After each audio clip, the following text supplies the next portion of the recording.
एक समय की बात है, बलरामपुर नाम के गांव में सोहन नाम का एक गरीब किसान अपनी पत्नी रूपवती और बूढ़ी माँ के साथ रहा करता था।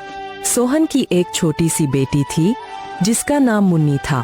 सोहन अपने परिवार का भरण पोषण गांव के मुनीम जी के यहाँ मजदूरी करके किया करता था। सोहन का घर का गुजारा बहुत मुश्किल से हो पाता था। सोहन के पास थोड़ी सी जमीन थी जिस पर रूपवती दिन भर मेहनत करके तरह तरह के फसल उगाती और गांव के बाजार के दिन सब्जियां और फल बेचा करती थी। सारे बलरामपुर वासी रूपवती से ही सब्जियां और फल खरीदते।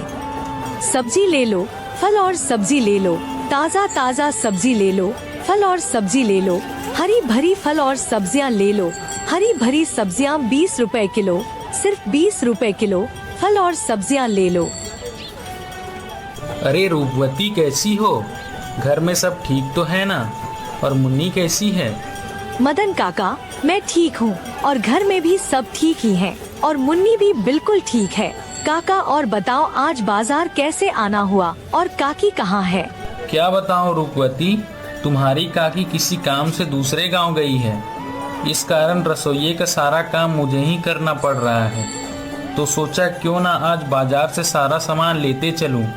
अच्छा, तो ये बात है मदन काका। अच्छा रूपवती, तुम ये बताओ टमाटर कैसे किलो बेच रही हो? रोज की तरह 20 रुपए किलो ही बेच रही हूँ काका। अच्छा ऐसा करो रूपवती, मुझे 1 किलो टमाटर दे दो। क्यों नहीं काका, देती हूँ।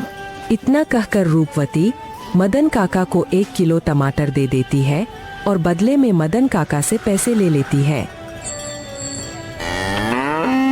रूपवती के खेत में एक पुराना कुआं भी था जो सालों भर सूखा ही रहता। उस कुएं में एक बूंद पानी भी नहीं था। इस कारण रूपवती दूसरे गांव वालों के कुएं का पानी अपने खेतों की सिंचाई और खेती के लिए इस्तेमाल करती थी। अपने कुएं से पानी लेते देखकर कुएं के मालिक हरिदास को रूपवती से बहुत जलन होती थी। एक दिन जब रूपवती अपने खेतों में मेहनत से काम कर रही थी, तभी वहां कुएं का मालिक हरिदास आता है और रूपवती से कहता है, अरे रूपवती कैसी हो? खेतों का काम कैसा चल रहा है? मैं ठीक हूँ हरिदास चाचा, खेतों का काम भी ठीक ही चल रहा है। मैं यह कह रहा था रूपवती कि मैं तुम्हें बहुत सालों से अपने कुएं का पानी देता आ रहा हूँ। अब मैं तुम्हें अपने कुएं का पानी नहीं दे सकता क्योंकि गर्मियों का समय आने वाली है और मेरे कुएं में पानी बहुत कम हो गया है। लेकिन हरिदास चाचा, अभी तो गर्मियों का समय आने में 2-3 महीने बाकी है, तब तक मैं अपनी खेतों का काम कैसे करूंगी? आप ही बताइए चाचा। मैं कुछ नहीं जानता रूपवती, यह तुम्हारी दिक्कत है, तुम अपना समझो। मैं तुम्हें अपने कुएं का पानी नहीं दे सकता। यह सुनकर रूपवती मन ही मन बहुत दुखी हो जाती है और घर जाकर अपने पति सोहन को सारी बातें बताती है। यह क्या हो गया भाग्यवान, यह क्या परेशानी आ पड़ी? अब हमारा घर का गुजारा कैसे होगा? आप चिंता ना करो भाग्यवान, ऊपर वाला सब देख रहा है, प्रभु हमारी मदद जरूर करेंगे। अच्छा ठीक है रूपवती, तुम जाकर आराम करो, मैं हरिदास काका से मिलकर आता हूँ। यह कहकर सोहन हरिदास काका से मिलने उनके घर की ओर निकल पड़ता है।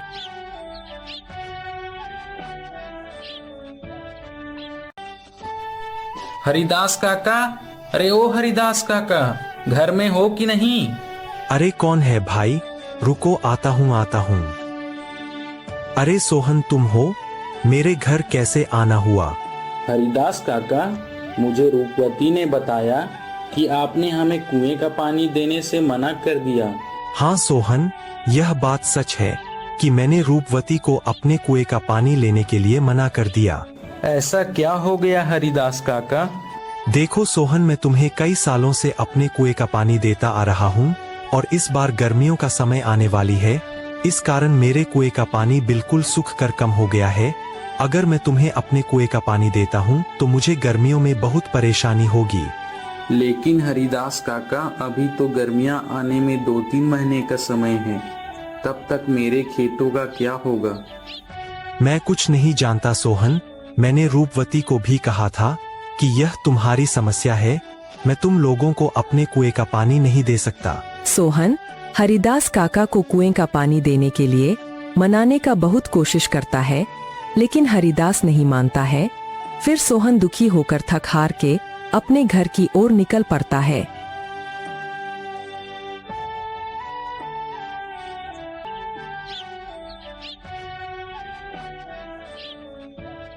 क्या हुआ? हरिदास काका ने क्या कहा? ना रूपवती, हरिदास काका ने पानी देने से मना कर दिया।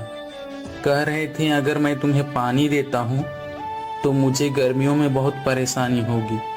पानी के बिना क्या होगा भाग्यवान? हमारे सारे खेत तो सूख जाएंगे और हमारा गुजारा कैसे होगा? अच्छा, वो जो हमारा पुराना कुआं है उसको खुदवाने में कितना खर्च लगेगा? भाग्यवान 500 रुपए तो लग ही जाएंगे। अरे हमारे पास इतने पैसे तो हैं ही नहीं। अच्छा, अगर मैं खुद से ही कुएं को खोद दूं तो? क्या आप कर लेंगे? हाँ, अब कुआं मिस्त्री कर लेगा तो मैं क्यों नहीं कर लूंगा। अच्छा भाग्यवान, कल सुबह सुबह दोनों कुएं के पास चलेंगे। भाग्यवान जाओ, मुझे बहुत भूख लग रही है। जाओ जाओ, घर में जो कुछ भी है वो फटाफट लेकर आओ। इतने ही बीच में उन्हें एक आवाज सुनाई देती है। ये किसकी आवाज है? वह दोनों बाहर निकलकर देखते हैं तो एक साधु महाराज उनके घर के बाहर भिक्षा मांगने के लिए खड़े होते हैं। जो कुछ भी घर में हो, चावल, गेहूं, बाजरा, दाल, वो मुझे दे दो बेटा। अरे साधु महाराज, हम सब पहले से ही इतने गरीब हैं। हम जैसे तैसे करके अपना जीवन गुजार रहे हैं। ऐसे में हम तुम्हें कहाँ से दान दे? सोहन की स्थिति देखकर बाबा जी समझ चुके थे और बोले, कोई बात नहीं बेटा, कोई बात नहीं, ठीक है बेटा, अब मैं चलता हूँ। या किसी और के घर में भिक्षा मांग कर खा लूंगा। अरे रूपवती, हमारे घर में बाबा को देने लायक कोई भोजन है क्या? भाग्यवान, हमारे घर में बाबा को देने लायक कुछ भी नहीं है। केवल थोड़े से चावल थे जो तुम्हारे लिए बचा कर रख दिए थे। अगर वह बाबा को दे देंगे तो तुम्हें भूखा रहना पड़ेगा। रुकिए बाबा, भाग्यवान जाओ और मेरे हिस्से का भोजन है वो जाकर बाबा को दे दो। लेकिन भाग्यवान, अगर मैंने आपके हिस्से का चावल बाबा को दे दिया तो तुम्हें भूखा रहना पड़ेगा। तुम उसकी चिंता मत करो भाग्यवान। अगर वैसे भी अगर मैं बाबा को भूखा जाने दूंगा तो मेरे गले से भोजन नहीं उतरेगा। जाओ वो भोजन लेकर आओ।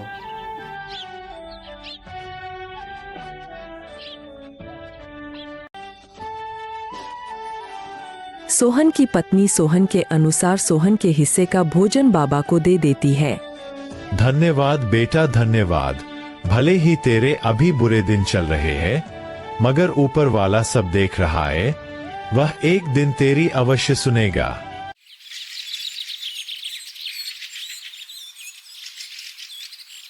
फिर अगले दिन सुबह सुबह दोनों सोहन और उसकी पत्नी रूपवती अपने कुएं की खुदाई करने अपने खेत की ओर चल देते हैं। देखो रूपवती, देखो हमारे कुएं में तो एक भी बूंद पानी नहीं है। हाँ भाग्यवान, प्रभु हमारी कौन सी परीक्षा ले रहे हैं? फिर सोहन कुएं में नीचे उतरकर कुएं की खुदाई शुरू कर देता है।